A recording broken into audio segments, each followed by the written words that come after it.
Imaginez un instant que le monde évolue dans une direction que beaucoup croient écrite il y a des millénaires.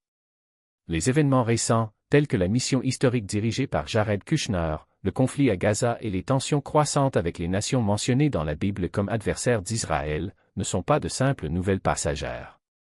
Ils font partie d'un puzzle plus vaste, un scénario que beaucoup interprètent comme l'accomplissement d'anciennes prophéties. Et la question brûlante est, qu'est-ce qui va suivre? Que révèlent réellement les Écritures sur les prochains chapitres de l'histoire? Pendant ce temps, quelque chose de grand se construit sous nos yeux. Les Nations Unies, avec leur discours de coopération et de destin partagé, présentent le « Pacte pour l'avenir » comme une étape révolutionnaire.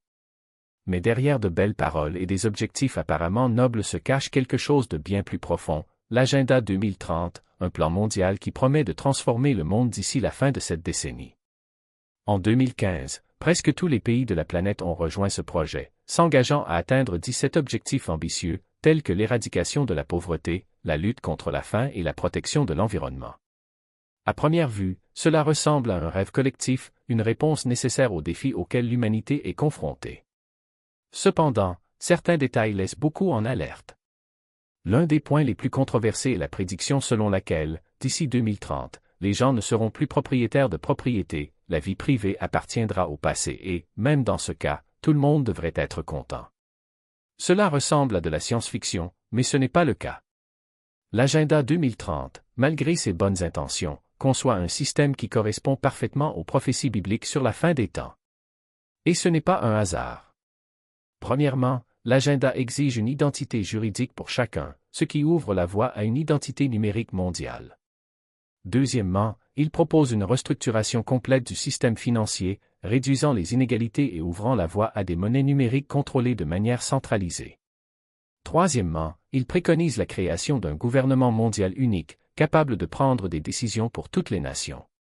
Lorsque ces trois éléments sont réunis, une identité numérique qui sait tout de vous, de l'argent virtuel qui peut être surveillé et bloqué et une autorité centrale dotée d'un pouvoir absolu, le résultat est exactement le système décrit dans le livre de l'Apocalypse.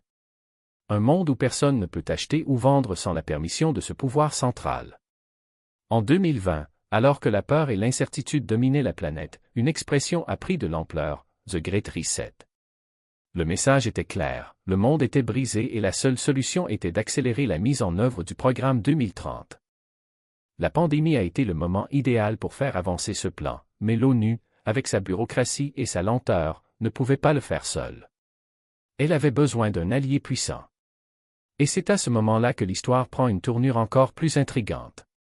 En 2019, l'ONU a signé un partenariat stratégique avec le Forum économique mondial, l'organisation qui rassemble à Davos les esprits les plus influents de la planète pour décider de l'orientation de l'économie mondiale. Et dans ce scénario, un personnage central émerge, Klaus Schwab, le fondateur du Forum, un homme puissant et controversé. Schwab a créé une méthode pour diffuser sa vision au sein des gouvernements, un programme appelé Young Global Leader. Officiellement, il s'agit d'une initiative visant à former de futurs dirigeants capables de résoudre les problèmes du monde. Mais, comme il l'a lui-même fièrement admis, l'objectif est différent, infiltrer les bureaux du pouvoir. Dans une déclaration révélatrice, Schwab a affirmé que la moitié voire plus des membres d'un cabinet particulier avaient suivi son programme. Ce n'est pas une théorie du complot, c'est un fait. Il façonne les dirigeants avec ses idées, et ses idées sont claires, la mise en œuvre de l'Agenda 2030. Mais quel est après tout le véritable objectif de ce projet ambitieux? Et pourquoi cela semble-t-il si conforme à ce que la Bible prédit pour la fin des temps? Avant de poursuivre, il est important d'être clair, nous ne disons pas que l'ONU ou le Forum économique mondial ont de mauvaises intentions. Au contraire, ils croient faire le bien, en essayant de reconstruire un monde qui a vraiment besoin de changement. Le problème réside dans la solution qu'ils proposent. Même avec les meilleures intentions, ils construisent l'infrastructure parfaite pour qu'à l'avenir, quelqu'un avec de mauvaises intentions en prenne le contrôle total. Et c'est exactement ce contre quoi les Écritures nous mettent en garde. La Bible décrit une époque où chacun, riche et pauvre, grand et petit, recevra une marque sur la main droite ou sur le front, sans laquelle personne ne pourra acheter ou vendre. Pendant des siècles, les chrétiens se sont demandé comment une telle chose était possible. Aujourd'hui, la réponse est devant nous. Imaginez un monde où chaque personne possède une copie numérique d'elle-même, un « moi virtuel », qui contient toutes ces données, antécédents médicaux, comptes bancaires, voyages, achats, et même vos publications sur les réseaux sociaux. Tout cela lié à un numéro unique, une identité qui vous accompagne comme une ombre invisible. Cela ressemble à quelque chose d'un film, mais c'est la réalité. Un groupe de grandes entreprises, dont Microsoft, a créé ID 2020, un système qui promet de fournir une identité numérique à des milliards de personnes qui ne la possèdent pas encore. L'objectif semble noble, mais les implications sont effrayantes. En Inde, par exemple, 1,4 milliard de personnes vivent déjà sous un système appelé Aadhaar, un numéro à 12 chiffres lié à la reconnaissance des empreintes digitales et de l'iris. Sans ce numéro, vous ne pouvez pas ouvrir de compte bancaire, vous ne pouvez pas acheter de téléphone portable et, dans certains endroits, vous ne pouvez même pas acheter de nourriture subventionnée par le gouvernement. Considérez maintenant cette identité numérique comme un porte-clés. Il contient non seulement la clé de qui vous êtes, mais également les clés de vos autorisations et paiements. Lorsque ces 3 clés sont sur un même trousseau, le système peut décider, en temps réel, si vous avez le droit ou non de dépenser votre argent. Il peut accorder ou révoquer vos droits instantanément. Et si vous pensez que ce n'est que de la théorie, détrompez-vous. Les passeports vaccinaux ont été le premier test majeur de ce concept à l'échelle mondiale.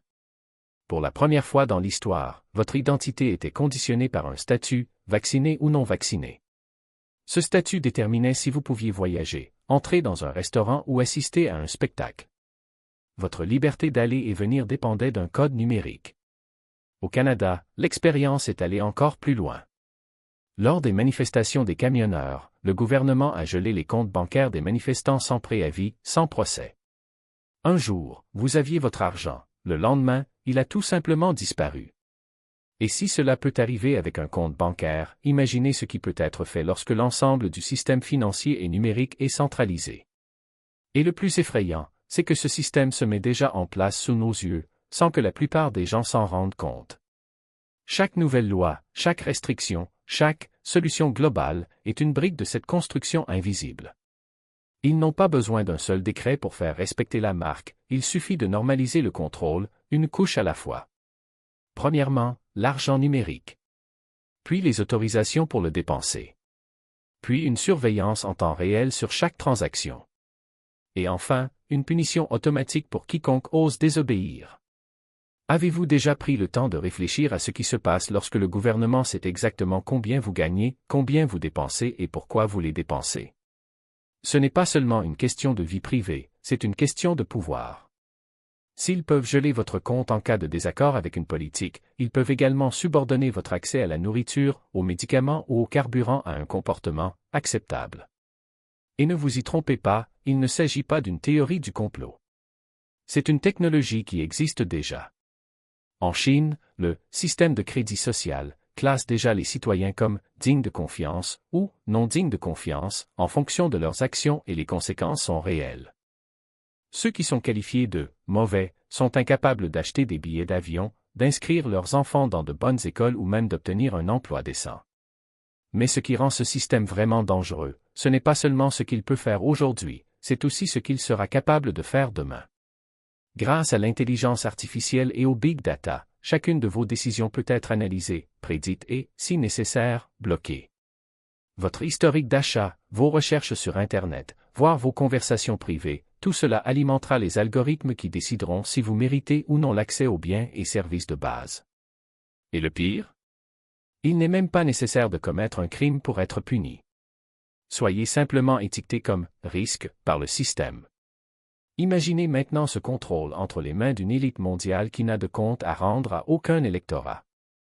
Une élite qui se considère comme éclairée, capable de décider de ce qui est le mieux pour l'humanité quitte à sacrifier les libertés au nom de la sécurité ou de la durabilité. Ils n'ont pas besoin d'une armée pour imposer leur volonté. Tout ce qu'il faut, c'est un réseau informatique, une monnaie programmable et un récit convaincant selon lequel c'est pour votre bien. Et c'est exactement ce qui est en train d'être construit. La Bible décrit ce scénario avec une précision effrayante. Dans Apocalypse 13, nous parlons d'une bête qui exige d'être adorée et impose une marque sans laquelle personne ne peut acheter ou vendre. Mais avant même la marque, il y a un système qui prépare le terrain, une économie contrôlée, une société surveillée et une élite qui se tient au-dessus des nations. Ce n'est pas un hasard si les mêmes personnes qui promeuvent les CBDC, les passeports numériques et le gouvernement mondial parlent également de réinitialiser le capitalisme, de repenser la société et de gérer l'humanité comme un troupeau. Et voici la question que peu osent se poser. Pourquoi maintenant? Pourquoi toutes ces pièces se mettent-elles en place si rapidement? La réponse réside peut-être dans ce que la prophétie appelle le temps de la fin. Il ne s'agit pas d'une date précise, mais d'une période où les conditions idéales pour une domination mondiale s'alignent enfin. Une technologie avancée? Nous avons vérifié. Une monnaie numérique centralisée? Nous avons vérifié. Des crises fabriquées pour justifier le contrôle? Nous avons vérifié. Une population distraite, divisée et dépendante? Malheureusement, nous avons également vérifié. Mais il y a de l'espoir et il ne réside pas dans la résistance au système avec des armes ou des manifestations, mais dans la reconnaissance que ce jeu a déjà été gagné avant même qu'il ne commence. La bête a peut-être pouvoir sur la terre, mais son royaume n'est pas éternel. La marque peut être exigée, mais ceux qui la refusent auront quelque chose qu'aucun algorithme ni gouvernement ne pourra leur enlever, la promesse d'un Dieu qui ne s'incline pas devant les empires, ni devant les systèmes, ni devant les bêtes. Le choix est simple, mais pas facile. D'un côté, l'illusion de sécurité offerte par un monde contrôlé. De l'autre, la vérité selon laquelle la vraie liberté n'existe que là où Dieu règne. Et lorsque le moment viendra et il est plus proche qu'on ne le pense, la question ne sera plus de savoir si vous êtes prêt pour le système. Il s'agira de savoir si vous êtes prêt pour ce qui va suivre. Car, au final, la marque n'est pas qu'un symbole de soumission. C'est un test. Et les tests, comme le montre l'histoire, révèlent toujours qui nous sommes réellement. Tout ça? Parce que le jugement ne portera pas seulement sur ce que vous avez fait, mais sur ce que vous avez aimé. Et lorsque Babylone tombera non pas avec un gémissement, mais avec un fracas qui ébranlera les fondations de la terre, une seule vérité demeurera, ce que vous choisirez d'adorer déterminera ce dont vous hériterez. La chute de Babylone ne sera pas un événement isolé. Ce sera l'effondrement d'un empire construit sur des sables mouvants, un système qui promettait la prospérité sans Dieu, la liberté sans vérité, le pouvoir sans responsabilité. Et lorsque les flammes consumeront ces tours d'or et ces temples de vanité, ceux qui lui feront confiance découvriront trop tard qu'il n'y a pas de refuge dans les décombres. La Bible ne laisse aucun doute, Babylone la Grande est tombée, est tombée. Elle est devenue la demeure des démons, le refuge de tout esprit impur. Et que se passe-t-il lorsqu'un empire spirituel s'effondre? Ceux qui lui faisaient confiance sont entraînés. Il n'y a pas de neutralité. Il n'y a pas de juste milieu. Soit vous êtes avec l'agneau, soit vous êtes avec la bête. Soit vous portez la marque du ciel, soit vous portez la marque de l'enfer. Mais voici le paradoxe que peu de gens comprennent, la chute de Babylone ne sera pas seulement un acte de jugement. Ce sera aussi un acte de miséricorde. Parce que, au milieu du chaos, Dieu offrira une dernière chance, non pas pour échapper à la souffrance, mais pour y trouver un sens. Quand les nations pleurent et que les rois de la terre se cachent, quand le commerce s'arrête et que les villes se taisent, une voix résonnera plus fort que le désespoir. Sortez d'elle, mon peuple, de peur que vous ne participiez à ces péchés et que vous ne receviez ces fléaux. C'est un appel à l'évasion. Pas d'un lieu, mais d'un état d'esprit. Pas d'une ville, mais d'un système qui a corrompu le cœur humain. Et ceux qui écoutent? Ceux qui, même face à la faim, aux persécutions et à la mort, choisissent d'abandonner les idoles de Babylone? Ils ne seront pas épargnés par la tribulation, mais ils en seront préservés. Parce que Dieu ne promet pas de délivrer ses enfants du feu, il promet d'être avec eux dans le feu. Et lorsque les flammes s'apaiseront, lorsque le dernier souffle de la bête sera réduit au silence, ils se relèveront, non pas en victimes, mais en vainqueurs. Ils ont vaincu par le sang de l'agneau et par la parole de leur témoignage, ils n'ont pas aimé leur propre vie, même face à la mort. Mais ne vous y trompez pas, cette victoire ne sera pas remportée avec des armes ou des stratégies humaines. Elle sera conquise avec quelque chose de bien plus puissant et de bien plus fragile que n'importe quelle armée, la loyauté. La fidélité de ceux qui refusent de s'incliner, même lorsque tout le monde autour d'eux se prosterne. La fidélité de ceux qui choisissent la faim plutôt que la trahison, la prison plutôt que l'apostasie, la mort plutôt que le déni. Car, en fin de compte, ce qui est en jeu n'est pas seulement la survie. C'est l'éternité. Et l'éternité ne se négocie pas. La question qui résonnera ces derniers jours ne sera pas « Comment allez-vous vous échapper ?», mais « Que ferez-vous quand il n'y aura pas d'échappatoire ?» Parce que lorsque l'Antéchrist exigera l'adoration, lorsque la marque sera imposée comme loi, lorsque le monde entier s'agenouillera devant la bête, alors seulement la vraie nature de chaque cœur sera révélée. Certains se rendront, pensant sauver leur vie. D'autres résisteront, sachant qu'ils les perdent. Et au moment où sonnera la dernière trompette, où les cieux s'ouvriront et où le Fils de l'homme apparaîtra dans les nuées avec puissance et grande gloire, alors seulement la division sera définitive. En attendant, cependant, le choix vous appartient. Chaque jour, à chaque décision, vous écrivez le dernier chapitre de votre histoire. Et lorsque les pages se fermeront, il n'y aura pas de révision. Il n'y aura pas de repentir tardif. Il n'y aura que ce que vous avez choisi, non pas en parole, mais en action. Pas en intention, mais en loyauté. Alors demandez-vous, lorsque le monde exigera que vous choisissiez entre la marque et le martyre, entre l'opportunité et la conviction, entre la survie et la sainteté, que ferez-vous? Car, en fin de compte, ce ne seront pas vos circonstances qui vous définiront. Ce sera votre réponse. Et cette réponse, mon ami, est déjà en cours d'écriture. Accueille-moi. Et ils demanderont, Seigneur, quand avons-nous vu ainsi? Et la réponse sera implacable, tout ce que vous n'avez pas réussi à faire pour l'un de ces petits, vous n'avez pas réussi à le faire pour moi. Il n'y a aucune excuse. Il n'y a pas de place pour la négociation. Le jugement ne se fonde pas sur de bonnes intentions, mais sur des actes concrets. Il ne s'agit pas d'avoir cru en secret, mais d'avoir agi en public. Il ne s'agit pas d'avoir gardé la foi dans son cœur, mais de l'avoir démontrée avec ses mains. Parce qu'en fin de compte, l'amour qui ne se traduit pas en action n'est qu'un sentiment vide et Dieu ne juge pas les sentiments. Il juge les vies. Ceux de droite entendront les paroles auxquelles tout croyant aspire. Venez, vous qui êtes bénis par mon Père. Recevez en héritage le royaume préparé pour vous depuis la fondation du monde. Et ils entreront dans la gloire, non comme invités, mais comme enfants. Mais ceux de gauche entendront la phrase qui résonnera dans l'éternité, « Éloignez-vous de moi, maudits, dans le feu éternel préparé pour le diable et ses anges. » Et il n'y aura pas d'appel. Il n'y aura pas de grâce tardive. Juste le poids d'un choix déjà fait. Et voici la vérité que beaucoup préfèrent ignorer, ce jugement n'est pas une menace lointaine, mais un miroir.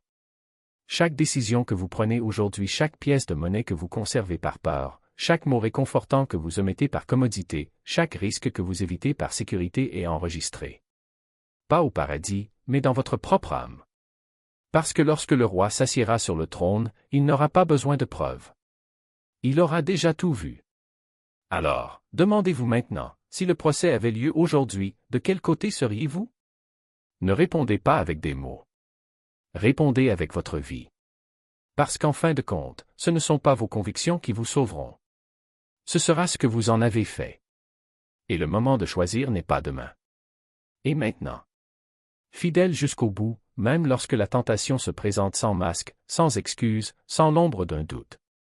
Car la vérité est la suivante, le cœur humain n'est pas seulement corrompu par la souffrance, mais aussi par l'abondance. Et même au paradis, où chaque besoin est satisfait, chaque douleur est guérie, chaque désir est satisfait, la rébellion peut néanmoins germer comme une mauvaise herbe parmi les fleurs les plus parfaites. Ils ont eu 1000 ans pour apprendre. 1000 ans pour voir, de nos propres yeux, ce que signifie vivre sous le règne du Christ. Ils ont vu la justice couler comme un fleuve, la miséricorde déborder comme un océan, la paix régner comme un soleil éternel. Ils ont vu les fruits de l'obéissance, des villes reconstruites, des terres fertiles, des enfants grandissant sans peur, des personnes âgées mourant en paix. Ils ont vu Jésus lui-même gouverner avec amour, mais aussi avec fermeté parce que le véritable amour n'est pas faible, il n'est pas indulgent, il ne ferme pas les yeux sur le mal. Et pourtant, quand Satan leur murmure à l'oreille, ils choisissent de croire au mensonge. Pourquoi? Car la liberté n'est pas seulement l'absence de chaînes. C'est la capacité de dire non, même lorsque tout autour de vous crie oui. C'est le courage de rejeter l'illusion selon laquelle nous pouvons être des dieux, que nous méritons mieux, que l'autorité du Christ est un fardeau et non une bénédiction. Ils ont eu 1000 ans pour comprendre cela. Et ils ont échoué. Mais ceux qui ont résisté? Ah, cela prouvait quelque chose de plus profond que la foi. Ils prouvent leur loyauté. Non pas une loyauté née de la peur, ni de la commodité, ni de la récompense, mais une loyauté forgée dans le feu des choix quotidiens, même lorsque personne ne nous regardait. Même lorsque le monde semblait trop parfait pour avoir besoin de Dieu. Ils ont choisi parce qu'ils ont choisi. Et ce choix les a marqués à jamais. Ainsi, lorsque le feu descend du ciel et consume les rebelles, il ne s'agit pas simplement d'un acte de jugement. C'est un acte de miséricorde.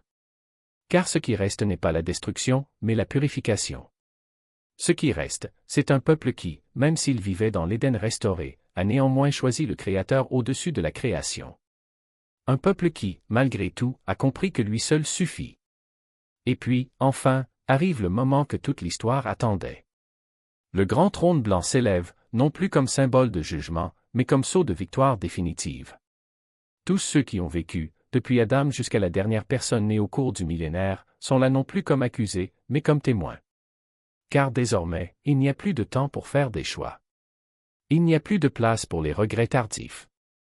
Ce qui a été écrit a été écrit. Ce qui a été vécu a été vécu. Et devant ce trône, les œuvres de chacun sont révélées, non pas pour déterminer le salut, car celui-ci était déjà garanti par le sang du Christ, mais pour révéler le poids éternel de ce qui a été fait avec le don de la vie. Les masques tombent. Les excuses se dissolvent. Les motivations les plus cachées du cœur sont exposées à la pure lumière de la vérité. Et puis, en un instant qui dure une éternité, chacun reçoit ce qui lui est dû. Il n'y a pas de surprise pour ceux qui ont vécu avec intégrité. Il n'y a pas de honte pour ceux qui aiment sincèrement. Mais pour ceux qui ont gardé des rancunes, qui ont gaspillé des opportunités, qui ont échangé l'éternel contre du temporaire ils verront, avec une douloureuse clarté, ce qui aurait pu être. Et ils comprendront trop tard que le paradis n'est pas seulement un lieu, mais un état d'âme. Que la récompense n'est pas seulement une couronne, mais la joie d'avoir vécu selon ce qu'on croyait. Et puis, quand tout est révélé, quand chaque larme a été essuyée, quand chaque blessure a été guérie, quelque chose d'extraordinaire se produit. L'univers lui-même se plie. Les cieux s'ouvrent. Et tous ceux qui ont régné avec Christ, tous ceux qui ont combattu, tous ceux qui ont persévéré, se prosternent. Et dans un geste de suprême adoration, ils déposent leurs couronnes, leurs titres, leurs honneurs, aux pieds du trône. Parce qu'en fin de compte, peu importe jusqu'où nous avons grimpé. Peu importe la grandeur de notre autorité. Ce qui compte, c'est qu'il est le roi. Et que toute gloire, toute puissance, tout honneur lui appartient seul maintenant et pour toujours. Le même sort qui attend les méchants. Mais il y a quelque chose d'encore plus profond dans cette phrase. Ces êtres, autrefois créatures de lumière, sont désormais jetés dans l'abîme des ténèbres qu'ils ont eux-mêmes contribué à forger. Ils ne sont pas tombés par ignorance. Ils n'ont pas été trompés comme l'homme d'Éden. Ils ont vu le visage de Dieu, ils ont connu sa majesté et pourtant ils ont choisi l'orgueil. Ils ont choisi la rébellion. Et maintenant, devant le tribunal éternel, il n'y a aucune excuse, aucun appel, aucune grâce à invoquer. Satan lui-même, le prince du mensonge, l'accusateur des frères, est entraîné au même sort. Lui, qui pendant des millénaires a trompé les nations, qui s'est déguisé en ange de lumière, qui a promis puissance et gloire à ceux qui l'ont suivi, est désormais réduit à néant. Votre royaume d'illusion disparaît comme de la fumée. Leurs mensonges, qui ont si longtemps aveuglé le cœur des hommes, sont dévoilés dans toute leur vilainie. Et lorsque le dernier des anges déchus est jeté dans l'étang de feu, quelque chose d'extraordinaire se produit, le mal, dans sa totalité, est éradiqué. Il n'y a plus d'ombre, plus de tentation, plus de voix qui murmurent dans le noir. L'univers est enfin libre. Mais ce n'est pas seulement une histoire de justice. C'est aussi une histoire de rédemption. Car pendant que les rebelles sont jetés dans l'abîme, les rachetés contemplent avec émerveillement la descente de la nouvelle Jérusalem. Une ville qui n'a besoin ni du soleil ni de la lune, car la gloire de Dieu l'éclaire. Une ville où il n'y a pas de temple, parce que Dieu lui-même est son temple. Là où il n'y a pas de nuit, parce que l'agneau est sa lumière. Où il n'y a ni douleur, ni deuil, ni mort, car les premières choses sont passées. Et puis, quelque chose d'encore plus sublime, Dieu demeure avec les hommes. Non plus par des symboles, non plus par des voiles ou des sacrifices, mais face à face. Il essuie chaque larme de ses yeux. Cela efface tout souvenir des souffrances passées. Et il déclare, d'une voix qui résonne à travers les âges, « Voici, je fais toutes choses nouvelles. » Ce n'est pas un nouveau départ. Ce n'est pas une simple restauration. Il s'agit d'une création entièrement nouvelle, où ce qui était imparfait a été consumé par le feu de la sainteté, et ce qui était bon a été élevé à la perfection. Où chaque larme versée, chaque combat affronté, chaque moment de foi dans l'obscurité trouve son sens éternel. Où ceux qui ont été fidèles, même dans les plus petites choses, reçoivent une récompense qui dépasse toute imagination. C'est ainsi que le grand drame de l'histoire atteint son paroxysme. Ce qui a commencé avec un jardin se termine désormais avec une ville. Ce qui a été perdu par la désobéissance est récupéré par la grâce. Et ce qui semblait être une fin s'avère être le véritable début. Parce qu'en fin de compte, il n'y a pas de défaite pour ceux qui sont en Christ. Il n'y a que la victoire. Il n'y a que la gloire. Il n'y a que lui l'alpha et l'oméga, le commencement et la fin, celui qui était, qui est et qui vient. Le roi des rois. Le Seigneur des seigneurs. Et son royaume n'aura pas de fin. C'est le moment où l'histoire se déroule sous nos yeux, non pas comme un simple récit du passé, mais comme un miroir qui reflète le présent et un phare qui éclaire l'avenir.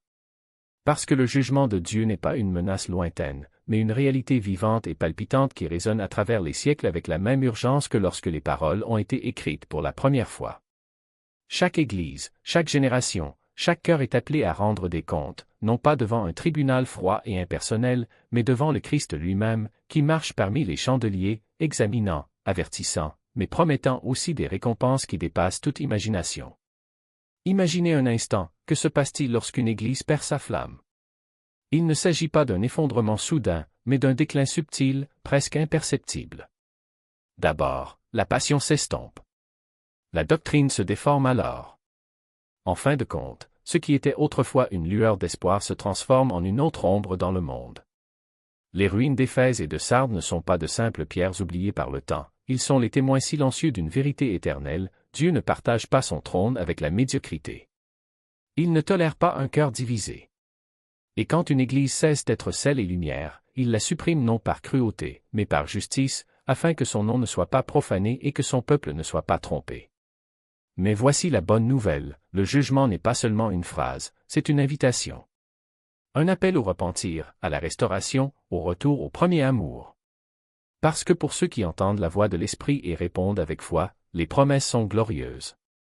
Ce ne sont pas de simples paroles de consolation, mais des garanties divines, l'arbre de vie, la couronne de victoire, le nom gravé dans le livre de l'éternité. Et plus encore, la promesse de régner avec Christ, de partager son trône, d'être cohéritier d'un royaume qui ne sera jamais ébranlé. Réfléchissez maintenant à ceci, si le procès est déjà en cours, si les avertissements ont déjà été donnés, si les conséquences ont déjà été révélées, que ferez-vous de cette vérité? L'ignorer équivaudrait à fermer les yeux devant un feu qui consume tout autour. Mais l'accueillir, c'est comme ouvrir les fenêtres d'une maison sombre et laisser la lumière envahir chaque recoin. Parce que le même Dieu qui juge est le Dieu qui sauve. Le même Christ qui avertit est le Christ qui rachète. Et le même Esprit qui convainc est celui qui nous permet de gagner. Et quand viendront les derniers jours et ils viendront quand les trompettes sonneront et les sceaux s'ouvriront, quand le ciel s'enroulera comme un rouleau et que la terre tremblera devant la colère de l'agneau, une chose sera sûre, ceux qui auront passé par le jugement des églises ne seront pas surpris. Ils auront déjà été testés, purifiés, renforcés. Ils auront déjà appris à marcher dans la lumière, à endurer les tribulations, à persévérer jusqu'au bout. Parce que la fin n'est pas la fin, c'est juste le début d'une éternité en présence de celui qui est digne de tout honneur, gloire et puissance. Alors n'attendez pas. Ne reportez pas. Le moment est venu. L'appel est urgent. Et le choix vous appartient, rester dans l'obscurité ou courir vers la lumière. Parce que lorsque les trompettes sonneront et elles sonneront, chaque note apportera un jugement, un avertissement, une dernière chance. Les eaux qui deviennent amères, le soleil qui s'assombrit, les étoiles qui tombent comme des figues mûres, chaque signe est un cri de Dieu pour que le monde se réveille avant qu'il ne soit trop tard. Et toi? Serez-vous préparé? Cliquez maintenant. Découvrez ce que chaque trompette annonce. Voyez par vous-même ce qui va suivre et, plus important encore, ce que vous pouvez faire aujourd'hui pour éviter d'être pris au dépourvu. Parce que l'histoire n'attend personne. Mais la grâce, oui. Et c'est à votre portée. Tendez simplement la main.